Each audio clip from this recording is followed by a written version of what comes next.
Hello, আসসালামু আলাইকুম। আমি আপনাদের মাঝে যে প্রত্যেকদিনকার কথা গত কয়েকদিন আমি ছিলাম না আপনাদের মাঝে। আজকে এসছি বাংলাদেশের যে সোনালী আঁশ পাটের যে বর্তমান বাজারগুলো আমি জানিয়ে থাকি। আজকে বাজারটা একটু ভালোর দিকে প্রদর্শন করছে।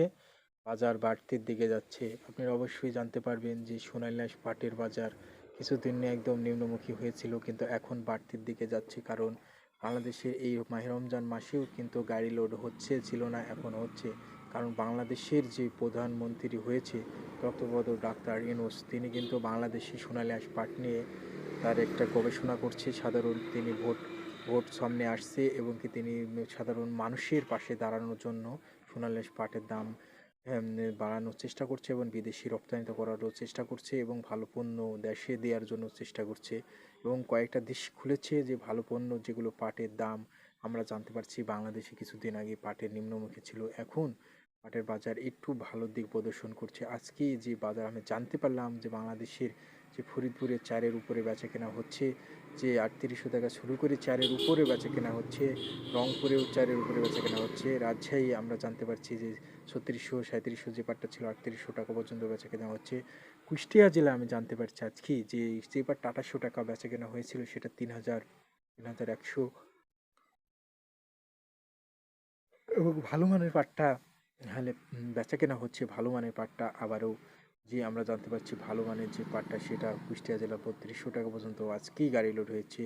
আজকে আপনারা জানতে পারছেন যে বাংলাদেশে যে পাটের হাহাকার ডেকেছিল, কিন্তু সেটা আমরা দেখতে পাচ্ছি যে আবারও সেই পাটের দাম আবারও বাড়তির দিকে প্রদর্শন করছে। বাংলাদেশের অবস্থা আমরা কিছুদিন আমাদের বুঝতে পারি না যে পাটের দাম কমতির দিক গেলে কমে যায় আর বাড়তির দিক গেলে অবশ্যই বেড়ে যায়। বর্তমান পাটের বাজার কিভাবে বাড়ছে সেটা সম্পর্কে আমি কথা বলবো। কারণ মেল মালিক ভাড়া চাহিদা অনেক হয়ে গেছে, সেই পাটগুলো সাপ্লাই দেওয়ার পরে এখন পাট আবার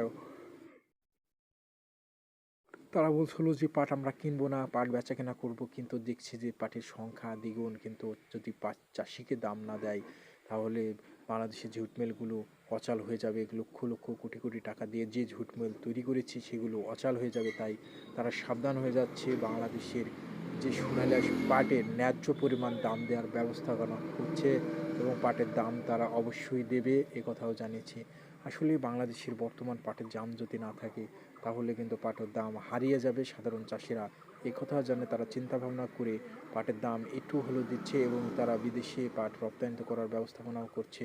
বর্তমান আকাঙ্ক্ষা তাদের বিদেশি পাট বেচা কেনার আকাঙ্ক্ষা বেশি, তারা অবশ্যই বিদেশি পাট বেচবে, এ কথাও জানিয়েছে।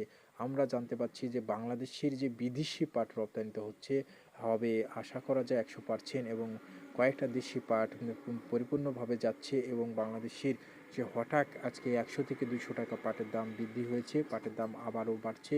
বাংলাদেশের তত্ত্বাবধায়ক যে সরকার ডক্টর ইউনূস তিনি বলেছে পাটের দাম অবশ্যই হবে, পাটের দাম বাড়ছে এবং বাড়বে, আবারও দাম দেব।